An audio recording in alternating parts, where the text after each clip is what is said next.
The way we start this off is I just ask what your name is, where you were born, and when you were born. Well, my name is Carlton Goodwin. I was born in Shenandoah, Iowa in 1924 and grew up in Iowa, living in Des Moines most of the time, and then in Jefferson, and graduated from Iowa State University just before graduated from high school in Jefferson and then started Iowa State before I went in the service, and then graduated after I got out of the service. Okay, when did you actually go into service? I went in January of '43, and from Jefferson, Iowa. I had gotten in 1/4 of college, and the draft board said I wasn't going to make another quarter, so I volunteered and was inducted in Camp Dodge in Des Moines. Okay, so how much you took your basic training then? Took the basic training in California at just outside of Indio at what was called a Desert Training Center. We were at that time training to go to North Africa. It was being fought at that time, and did our basic training there. And by the time we finished that, North Africa was beginning to wind down. So we spent until August probably just doing additional training at various places in Southern California. In August, we were sent to Fort Pierce, Florida, to take amphibious training with the 2nd Ranger Battalion that was taking their amphibious training there at the same time. It's quite a shock going from the desert to the swamps, but we did various types of training there, offloading from mock-ups and ships into landing craft and making landings along the coast. And our final training exercise was a capture of Fort Pierce, Florida, one night along with the Rangers, and that was rather interesting. From there we went to Blackstone, Virginia, Camp Pickett, and did some additional training there, but mostly it was just killing time until time to ship out, which we did in January of '44, leaving from Camp Shanks, New York, by convoy, 14 days across the Atlantic, landing in Bristol, Wales. Our first assignment or base there was, we went by train overnight down to a little seaside town on the Channel coast by the name Torquay. They had no accommodations for us.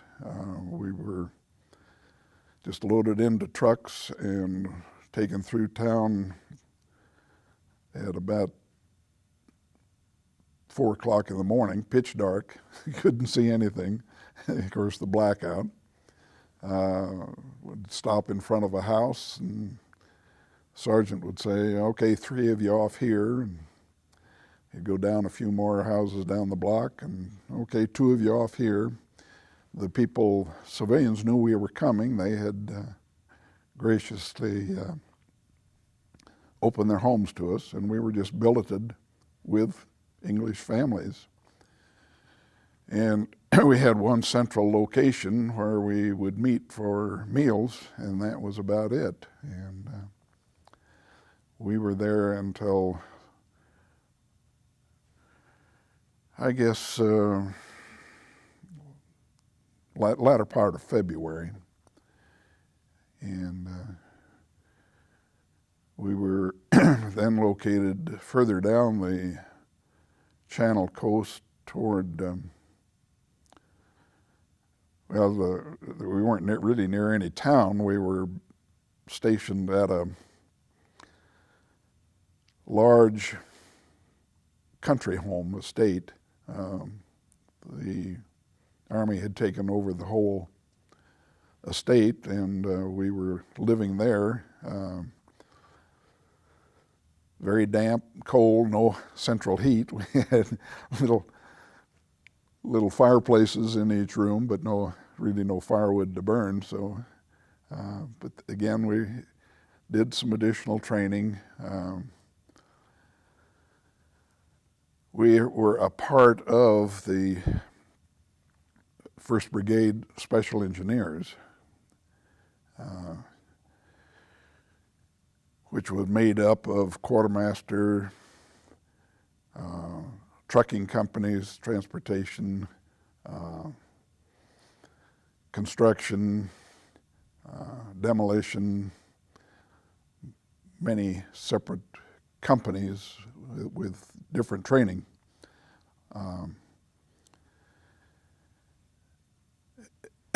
We were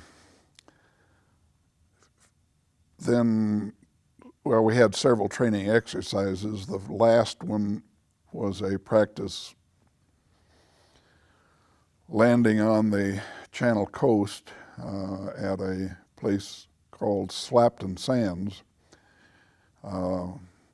It was an area of about 40 square miles, as I recall, that had been taken over by the British government for training. All the people living there, the little town of Torcross and several other small villages, were all forced to leave their homes, their businesses, their farms, and relocate so that this area could be used for training. It had been selected because of the topography was very similar to where we would be landing in Normandy. This final exercise, it was called Operation Tiger, involved a good part of the 4th Infantry Division, our 1st Brigade Special Engineers, many other units. We left from various ports along the Channel coast. Our group left from Plymouth on LCIs, Landing Craft Infantry, and that night formed up in a convoy with other ships that had left from other ports. And that night, this was April, we loaded up April 27th. Soon after midnight on the 28th, the rear of our convoy was attacked by German E-boats. Speculation has been anywhere from 3 to 9 German E-boats. They torpedoed 3 of our LSTs, which were toward the end of the convoy. 2 of them sunk. One was able to beach itself, but we lost more men on that exercise than we lost on the actual landing in Normandy, 749 men. Because it was just a few days before the actual landing, they were very concerned about the Germans finding out the damage they had caused, and the fact that many of the officers in this exercise had information, had the knowledge of where the actual landing in France was going to be. And they were on some of these ships, and they were afraid that they might be picked up by the Germans and the information obtained. Our LCI was near the front. We were to make the initial assault, and so we weren't aware that this was taking place. We heard large explosions and off in the distance and could see flashes of light and so on, but we were not aware of the tragedy that had occurred. We made our landing, and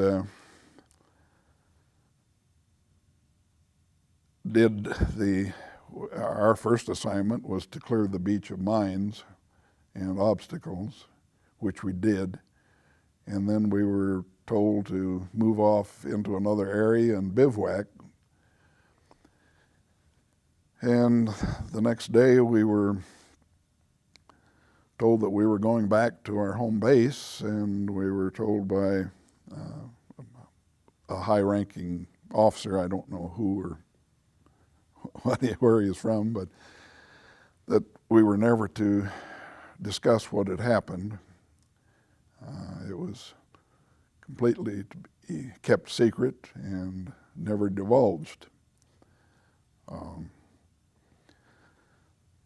We really didn't know what had happened at that time. We found out later our sister company, who was to come on shore later with the LST and our other vehicles and so on, were on one of the LSTs that was lost, and the whole company, I think there may have been 2 or 3 survivors, but over 200 men in that company were lost, including the twin brother of a man in our company. And but this was, as I say, just a few days before the actual landing. We moved out just a few days later to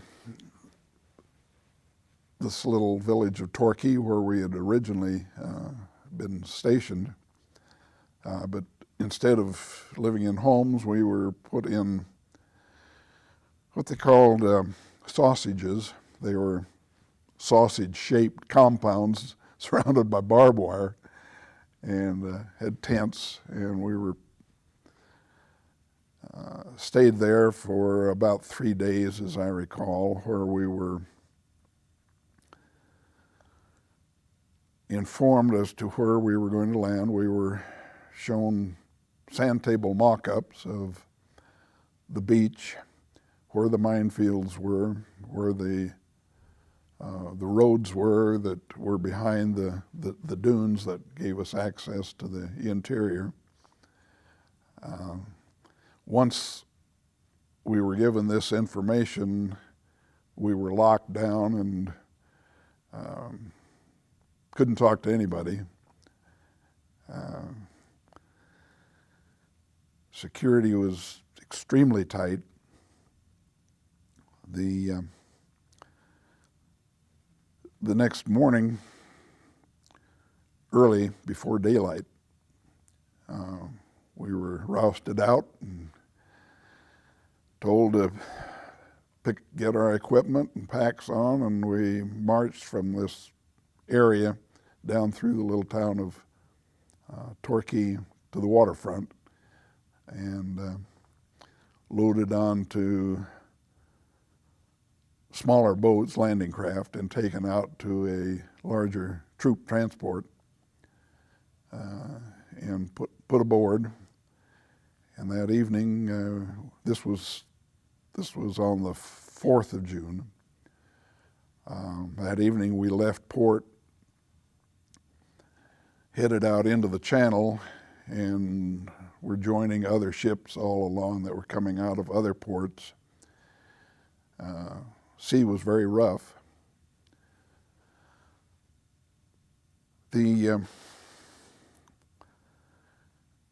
This was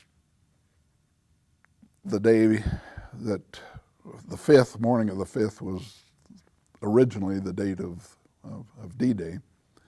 But because of the weather, General Eisenhower decided to postpone it for one day, so we headed back toward Torquay and spent the rest of the afternoon and evening there, and then sailed out again that night. And this time we did cross, and about 4 o'clock in the morning we were fed breakfast and told to go up on deck. We were called by different groups and loaded onto landing craft by cargo nets that were draped over the side of the ship. We had to climb over the railing with all our packs and climb down these nets and then into the landing craft, which was quite tricky because of the swells in the water. You would look down and try to time yourself when the landing craft was up high and let go and jump in it. By then it had dropped 8 feet, so a lot of fellows landed pretty hard in the landing craft. These were LCIs. And as each craft was loaded, we cast off and started to circle out in the water quite a ways, and waiting for the other landing craft to load up. I want to go back to D-Day. Sure. This is something that, just the feelings that you had when you knew what you were going into. Did you have any idea what you were going into? Well, we've been through, maneuvers, which were simulated invasions. I do remember one thought I had to cross my mind as I was sitting there on the floor of that landing craft, soaking wet, wondering what I could have done a year ago differently that would have put me someplace else other than there. But, die is cast, you're there. We were due to land in the second wave on Utah Beach. Because of the high seas and the currents, the first wave that had the pathfinders that were to go in and set up colored panels and more or less mark the beaches so that we could know where to land, they were blown off course and missed our assigned beach by 3/4 of a mile, I guess it was. So everything that we had learned on our sand table studies was out the window. As it turned out, it was fortunate because it was learned later that the beach we were originally supposed to land on was more heavily defended than where we did land. So from that standpoint, I guess it worked out to our advantage. Our landing craft, because of the confusion and of the first wave, we ended up coming in right with the first wave, and so it was pretty crowded there for a while with the landing craft all trying to land at the same time. I hadn't really. We were all pretty sick, seasick, just from the bouncing around, and many of the men vomited, and the floor of the landing craft got pretty slick and hard to stand up on. I just hunkered down against one side and sat there with my head between my knees until we were getting pretty close. The coxswain on our landing craft was a little concerned about being stuck on the beach. The landing was timed to hit at low tide. So all of the obstacles on the beach that the Germans had put there, the posts, wooden posts with teller mines, were exposed. The concrete tetrahedrons, kind of a pyramid-shaped obstacle, and the steel, forget what they were called now, they're crisscrossed pieces of steel all welded together. The idea was that at high tide they would be covered with water, and if you tried to land then, well, it'd rip the bottoms out. This was why, although we had a lot more beach to cover to get up on shore, at least we didn't have those to contend with, and they were exposed. We could see them, and our first job was to get as many of those out of the way as possible, detonate as many of the mines, drag the obstacles off to the side and clear, so that as the tide did come in, then most of those would be out of there. As I said, our coxswain was afraid to touch down on the sand, so he dropped the ramp a little too far out. Said, "Everybody ashore." The first ones stepped off and went in over their heads. He'd stopped right in front of a shell hole or a bomb crater from the bombing and the shelling. We had been issued new gas masks that were waterproof. They were in rubberized type bags, and they were designed to be worn either on our chests or on our side or down on the thigh. Well, many of us didn't want to carry them on our chest because we wanted to be able to get as low as we could to the sand. And we had so much gear strapped around our waist with a backpack and so on that under the arm didn't work too well, so we had them on our thighs, but we weren't prepared to step off in deep water like that. It just like a float, and it kind of upended us, and several of us lost our steel helmets, and I had my rifle slung across my back so I didn't lose it. But we got a good soaking there. But just before we left, I remember we were given our choice of things to carry. We could either carry a entrenching tool, which is kind of like a short-handled pick, or a shovel, or a short-handled axe or hatchet.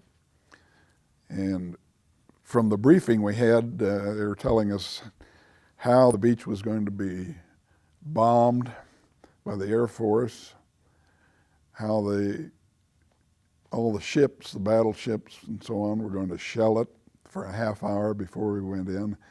I figured I wasn't going to need to dig a hole. There'll be going to be plenty of holes there. So I chose the little short-handled hatchet that was lighter and smaller.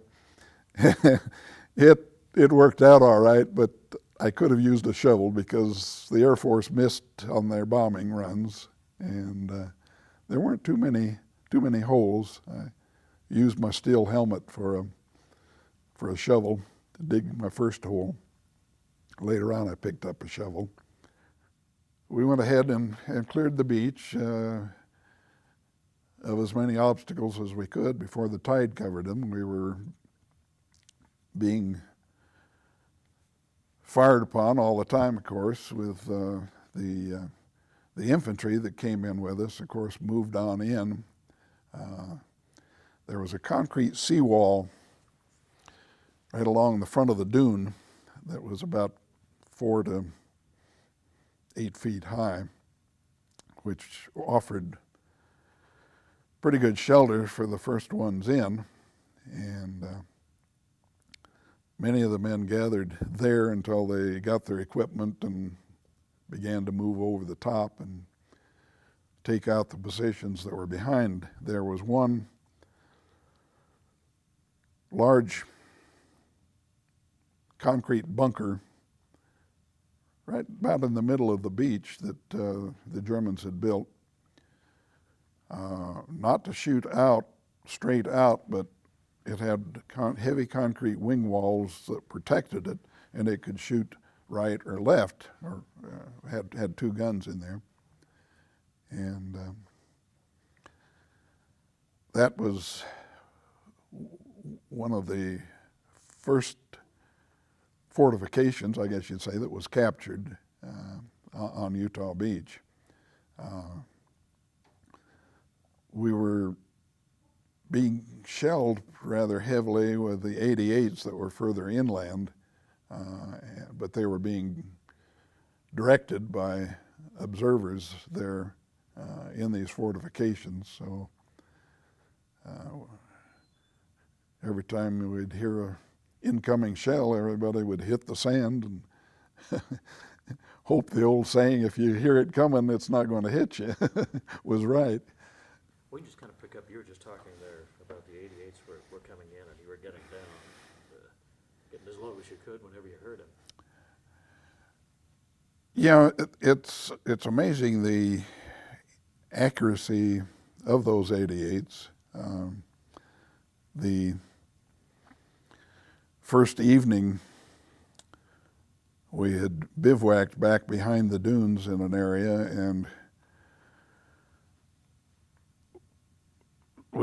somebody brought word that one of the trucks down there toward the beach that had hit a mine and blown off a front wheel was loaded with rations, 10-in-1 rations, which were one of our favorites. So a couple of us decided to see if we could go down there and get some of those and bring them back. And we were about halfway there when we heard this incoming 88, and of course we hit the sand and looked up, and the truck had been hit directly. It was all on fire. So but they had been able to spot that and zero in on it amazingly. You had mentioned that when you were on the beach and you were clearing the various obstacles and things like that, the Germans were shelling you. Did your unit take casualties from the shelling and the fire from the Germans? Yes, we lost, I think it was 3 men. We were extremely fortunate. Utah Beach was much easier than Omaha. The fellows on Omaha really caught it. They had steep hills to climb. We had sand dunes. We had, of course, the flooded area behind, and the roads were the only access through this flooded area.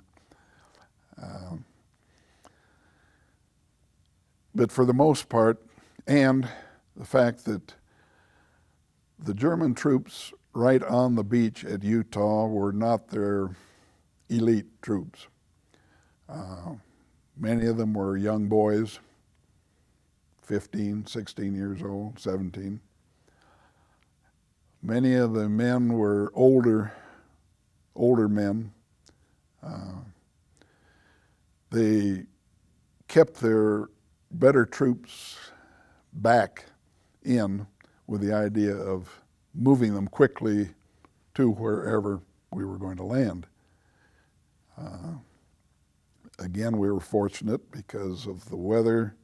Rommel decided we wouldn't be landing, and that he had gone back to Germany to see his wife on her birthday, take her a new pair of shoes from Paris. So he wasn't there. And none of the other German officers wanted to make the decision on moving troops because they still thought that this was not the main landing, that we were going to land probably up around Calais, which was much shorter across the channel, that this was just a diversion. So they didn't move their panzer divisions toward the beaches until the next day or two. And by then we had the foothold, and they weren't able to push us off. I think,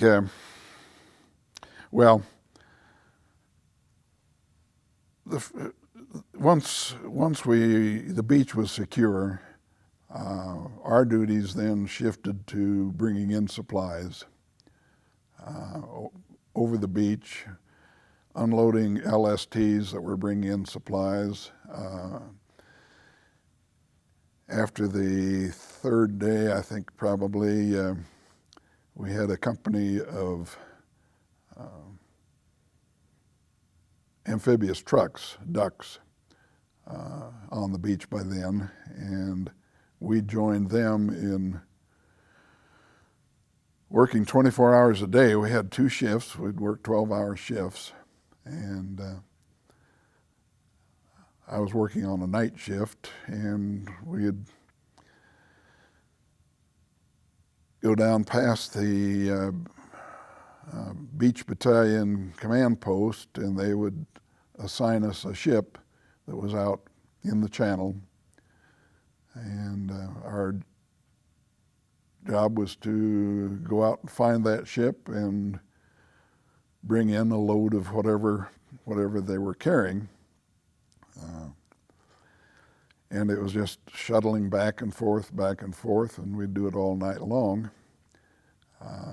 This led to some interesting experiences too, because at night everything was blacked out. You couldn't see anything, and the ships would have a little blue light that we'd have to get up close and holler up to someone on board to find out what the name of the ship was and whether that was ours. And then we would tie up to the side while they lowered these big nets, cargo nets of boxes of ammunition, artillery shells, bombs, whatever.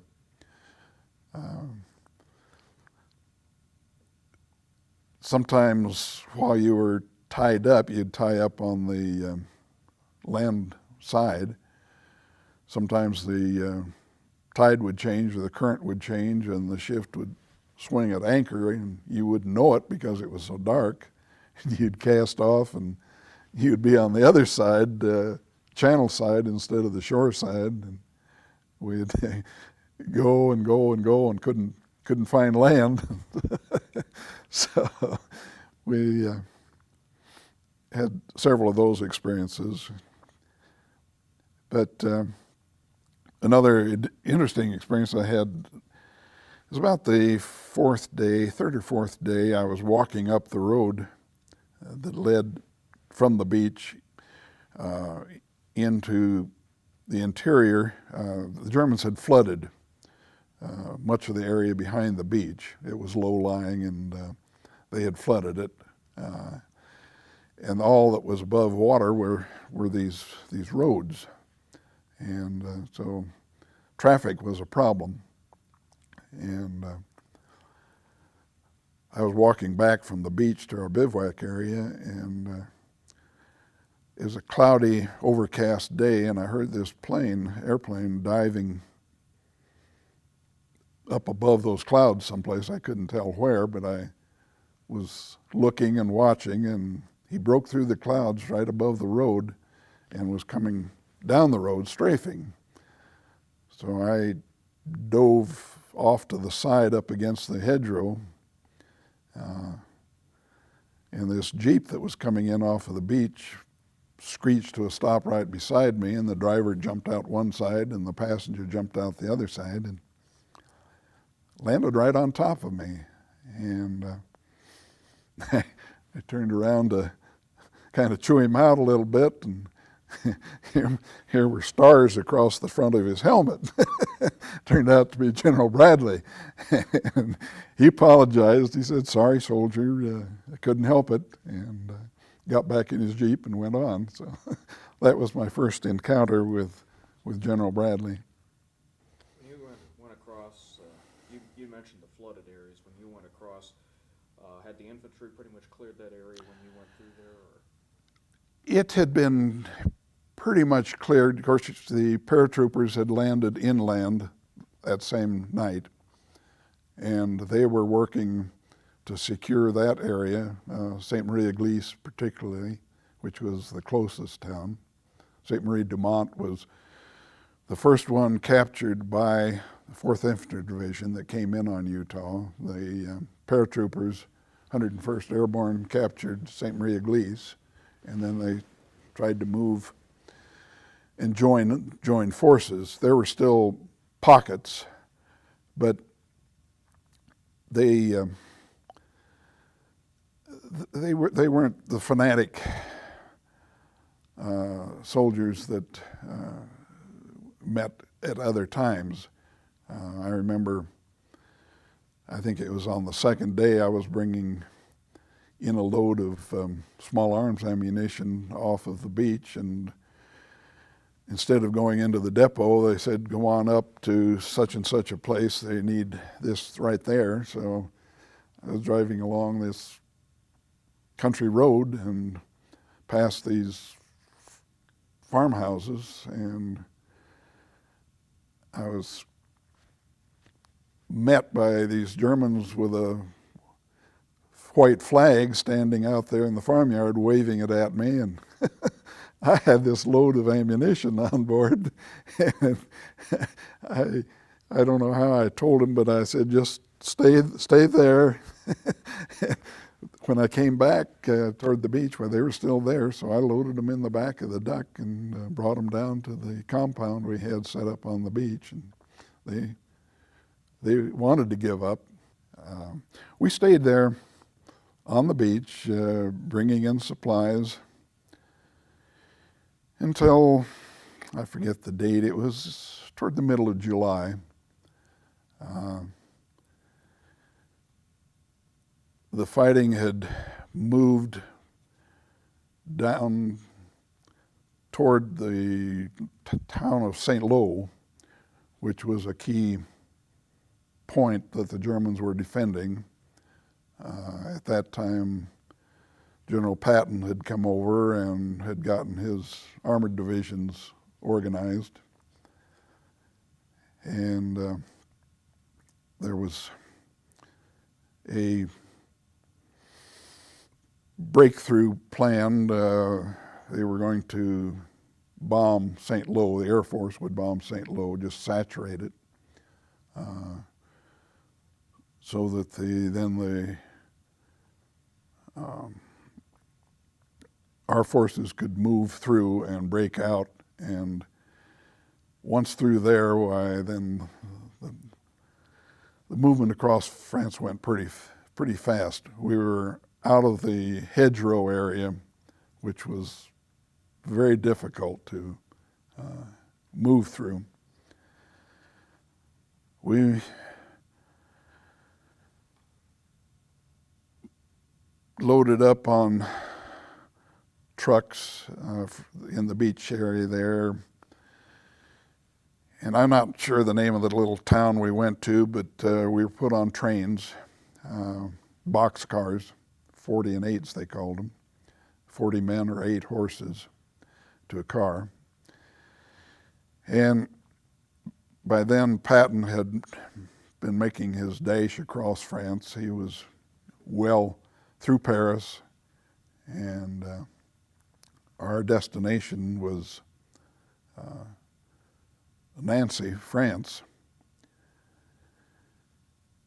It took us quite a while to get there because the train would go down one set of tracks for many, many miles and discover that the Germans had blown up the railroad bridge, so we had to back up and find another route, and it finally got there. We spent about 2 months there, and then we're moved to Nancy. This was in the winter. The Patton had been stalled. He was moving so fast that he ran out of fuel for his tanks and supplies. So everybody had just pretty much dug in for the winter. We were there at Nancy when the breakthrough in December up around Bastogne took place. Some of us from our company were sent up on the south flank of the Bulge to intercept infiltrating Germans. They were using troops that spoke fluent English, dressed in American uniforms, driving American vehicles, but loaded with explosives to try to blow up bridges to prevent our forces from moving up men and equipment. And so we were manning these roadblocks south of Bastogne, and it was difficult to intercept these people because, as I say, they spoke fluent English. Many of them had graduated from American universities and were now in the German army. The only way we found we could detect was to ask them questions that only someone who had been in the United States in the last year or two would know the answer to. I don't remember now, but who won the World Series last year, things like that. But we picked up 4 or 5 vehicles with these people in it, all loaded with explosives. I don't know whatever happened to them. We just turned them over to the MPs, and they took them someplace. But in a way, I was fortunate that winter because it was so cold and wet and deep snow, and we were building a new roadblock just using some old railroad ties and stacking them up. One of them was covered with snow and ice, and I was trying to stop it from coming over the top when the other fellows on the other side tossed it up, and it slipped and came down on my foot and broke my foot. So I was evacuated to a hospital at Bar-le-Duc General Hospital, and I got to spend a month and a half where it was warm and dry, and first time I had slept between sheets for a year and a half, so that was pretty nice. I rejoined the company on limited service. And in the spring, and we were beginning to move again. We moved into Germany, spending a little time in Gladbach, and then crossed the Rhine and followed Patton and the troops all the way across Germany down into Erfurt.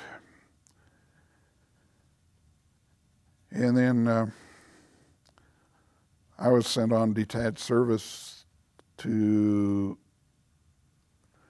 Leipzig. My assignment was to inventory the rail yards for cargo that was in boxcars that were in the rail yards there. Well,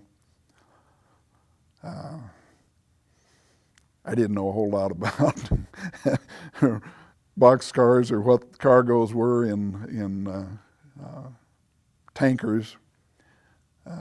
There wasn't a whole lot there anyway. It had been bombed so heavily that none of those cars that were there could have been moved out. Some of them just had, well, it was old worn out inner tubes.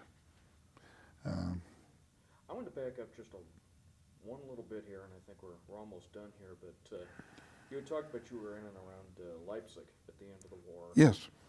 Do you remember exactly where you were, what you were doing when you found out about VE Day, when you found out that it was finally over? No, well, our only source of information really was the Stars and Stripes little newspaper. We followed it very closely, and we knew it was getting close. I think I was I don't know whether I was still in Erfurt or whether I was in Leipzig at the time the actual link-up was. I was in Leipzig at the time the treaty was signed. But everybody was on pins and needles, and now can we go home? Of course, it doesn't work that fast, but at least it was over. Were the big parties, celebrations, or was it just relief? Just relief. I don't recall any celebration where I was. It was just a big relief. And were you afraid that you might end up having to go over to Japan at that point? We were told that there was a good likelihood, since we were an amphibious trained unit, and that, of course, would be a landing.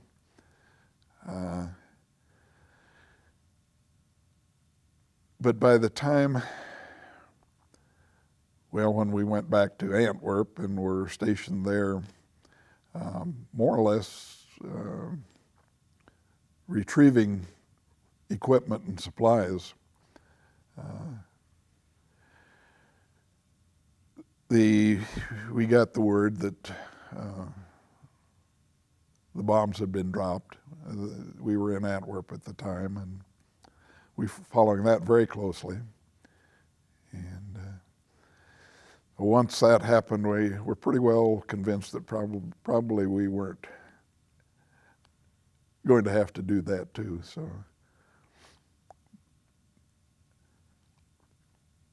then you remember that everything was over, and it was just a matter then of when do we get to go back home.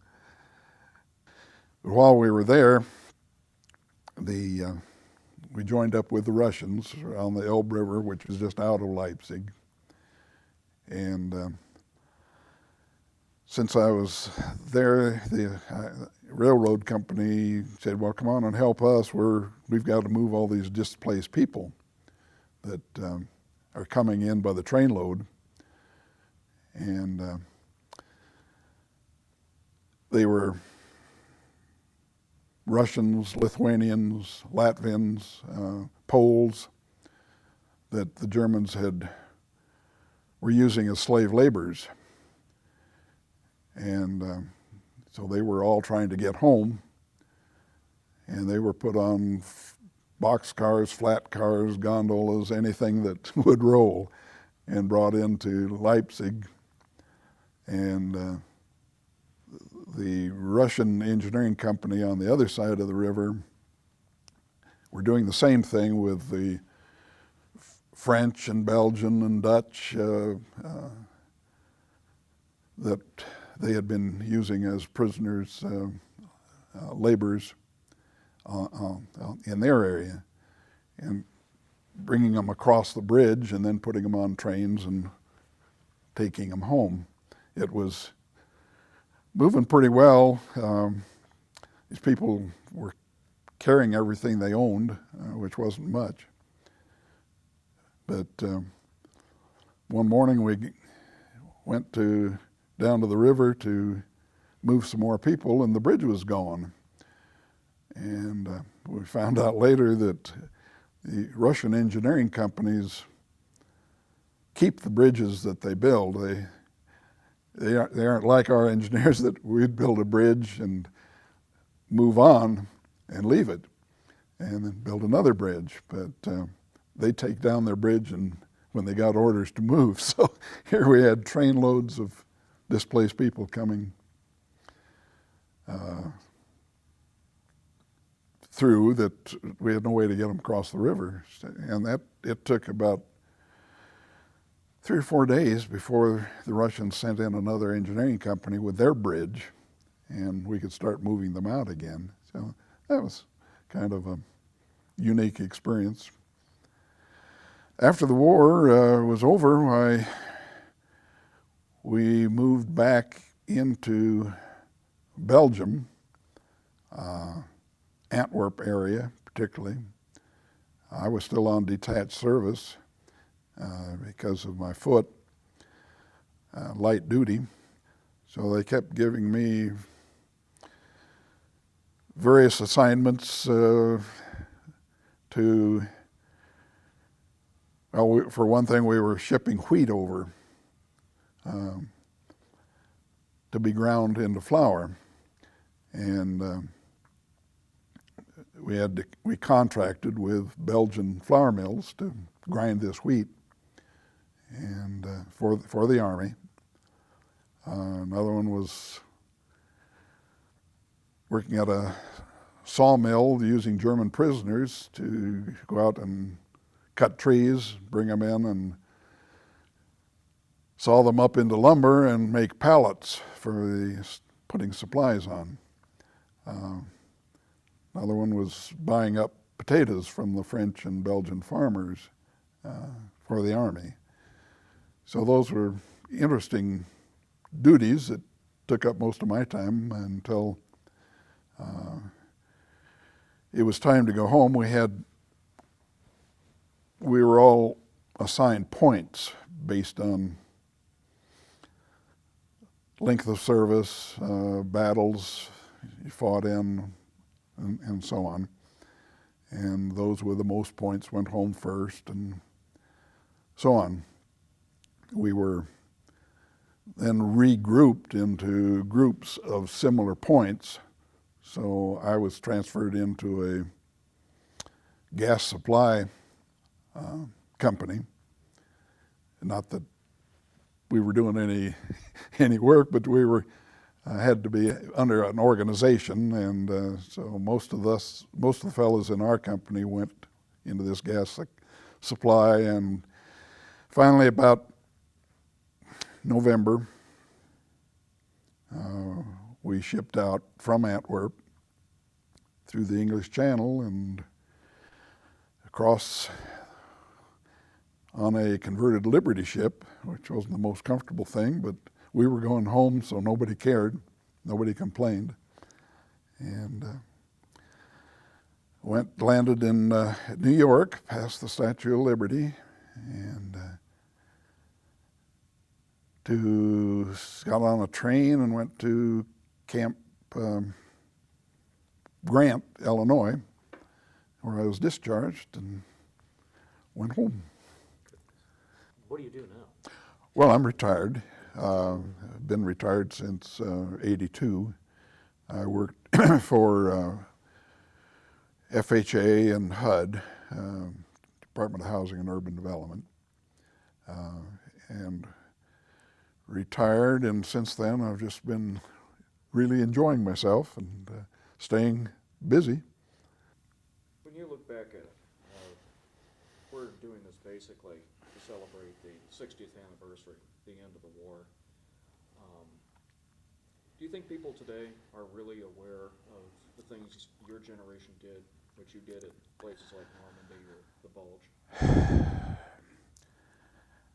You know, I was surprised. I was fortunate I was able to go back for the 60th anniversary on Utah Beach in Normandy. And the days before, we were, of course, went to London first and did the usual touring of the War Museum and these things. And I had this cap that I wore that I think it said World War II, Utah Beach or something. D-Day, I guess it said. Anyway, in London, complete strangers would, come up to me and want to shake my hand. This this surprised me. I wasn't prepared. In Normandy and St. Marie Église, and there are people there from all over the world. They'd see this hat. Many young French people, in their late teens, early 20s, would stop me and just say thank you.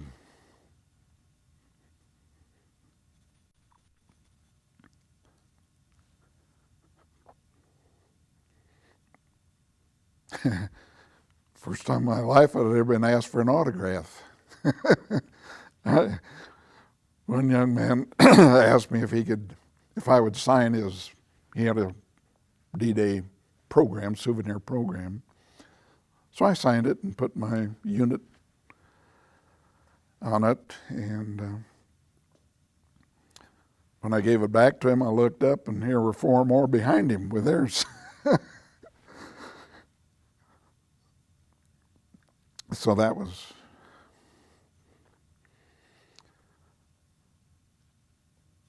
something I didn't expect. When we were on Utah Beach, there was a building there that had been a French farmhouse, I guess. The Germans had taken it over and added a bunker room on it that they used for communications. And it now has been converted into a restaurant and bar. The owner has converted this old bunker back to the way it was on D-Day. The Navy took over that bunker and set up their communications in there. So he has restored it with old radio equipment and some bunks and some clothes hanging on the wall. And so when I was in there, he found out I had landed there on D-Day.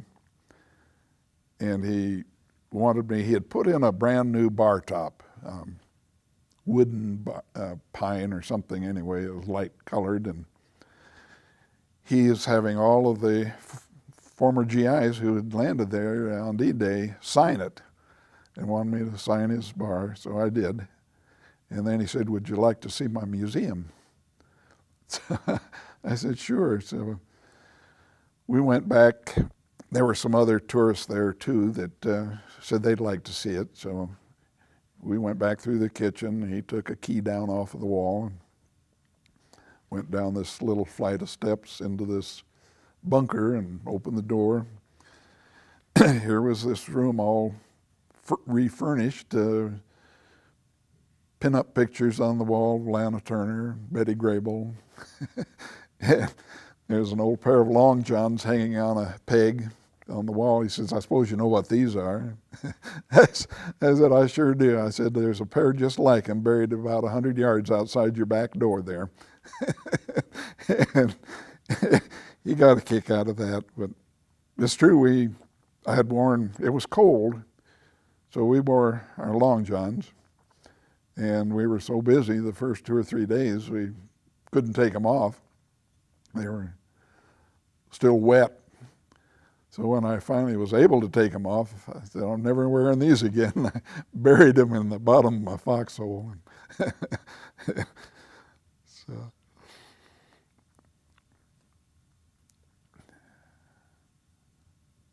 I think it's something, the response you got in England and in France, because their countries had been attacked and invaded, and you came and saved them, is what you did. In the United States, over the last few years, we've had so many anniversaries of battles and of the end of the war. People probably don't even know that you were in World War II in some cases. Do you know people that have found this out and talked to you?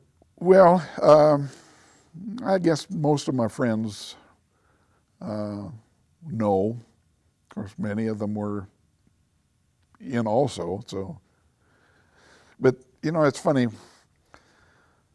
For years, I never talked about it.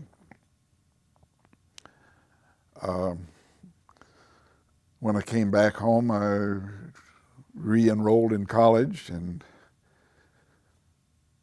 75% of the students were returning GIs, so, what was there to talk about? It was maybe 10, 15 years ago, I got a call from a buddy that had been in the service, and he said, say they're trying to get together a reunion of our company. Somebody had kept a list of everybody, and they had written or phoned or all over the country. We've scattered, of course, but fortunately, a few of them fellows still lived right where they did when they went in the service. So they were able to get together, and slowly but surely, they were able to track down people, and finally they tracked down me. And they had had 2 reunions before I heard about it. And so I went to that 3rd reunion. And it was just for our company. Company of a little over 200, and of course a lot of them they couldn't find, but we had probably 40 fellows there. And that's really is the first time I started recalling and reminiscing about, had all been through the same thing together, so it was easy talking to each other. We've dwindled down in numbers now, so that the last reunion last year, which was our last reunion we're going to have, there were only 4 of us there. But most of my life up until then is just we never talked about it. What about your family? Did they hear any of your experiences? Oh yeah, well, my mother and father were still living, and I shared a few things with them, but not not a whole lot. That I was just glad to be back, and I think most of us were anxious to get on with our lives.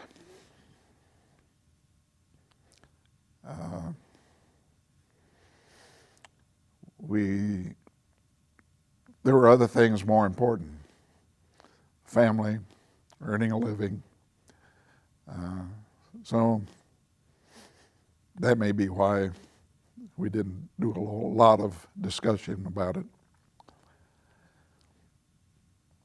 My grandson just graduated from high school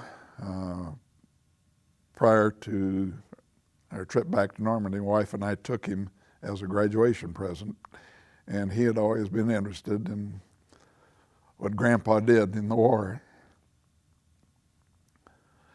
So this gave him an opportunity to see and hear some of the things that took place. Experience for him. Oh yes, he got a lot out of it. Since we're doing this, we're going to be doing this presentation around Veterans Day out at Buckley Air Force Base. And are you happy that people situated, especially in the city of Aurora and all that, are taking the time to recognize what happened 60 years after the fact? Well, I've got a friend, Lee Tipton, who was a veteran of the Air Force, who knows one of the ladies at the Aurora Senior Center, I guess. And he gave her my name, and as someone that she might contact if she wanted to, and that's how it came about. I wasn't aware that this was even going on until then, and so one thing led to another. You gonna be able to attend? Yes. Yeah. We kind of forget, he's from Greenwood Village, and, Okay. this is, we didn't know about this until a couple of years ago. And We live out in Broomfield. Yeah, that's what your dad said. Okay. Yeah. so it's huge. It's a huge event. They have 500-600 people there. Well, the young lady, in explaining what was going on, she mentioned that Rick Crandall was going to MC it, and of course, I got to know Rick because we went with him back on the 60th anniversary trip, and got to know he and Diane quite well, and it was, for some reason, I think there were 4 of us on this tour that were veterans. When we signed up to go, I thought, boy, this is going to be full of veterans, that all going to want to go back to the 60th. But it wasn't. A lot of sons and daughters of veterans and their children. Well, my grandson and one other couple, a son whose father had landed on Utah, had their son with them.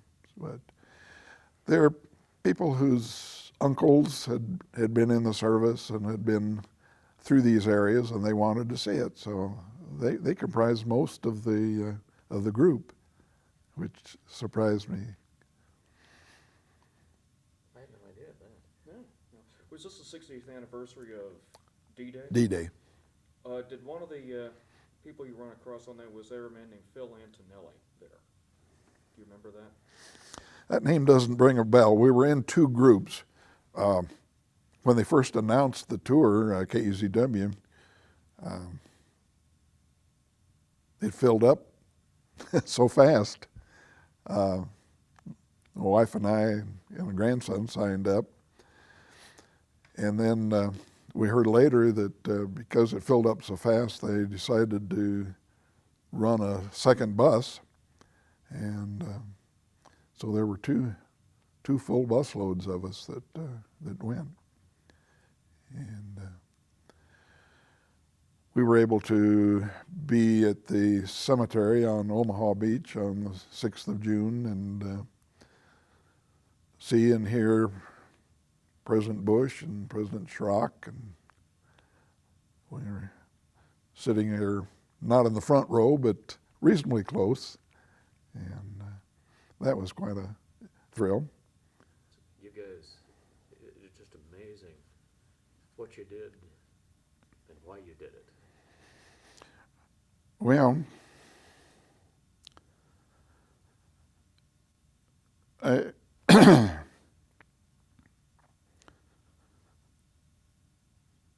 I don't know, you think, you wonder nowadays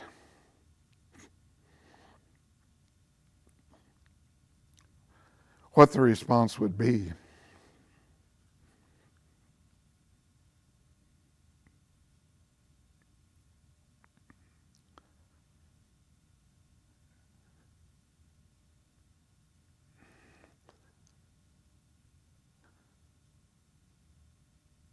I think everybody then, my age anyway, there wasn't any question.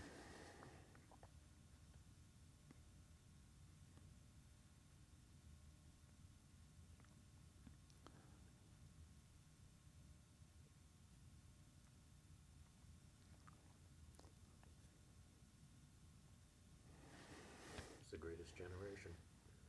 Just all kinds of interesting experiences. I've always said that I would never want to go through it again, but I wouldn't take anything for the experiences.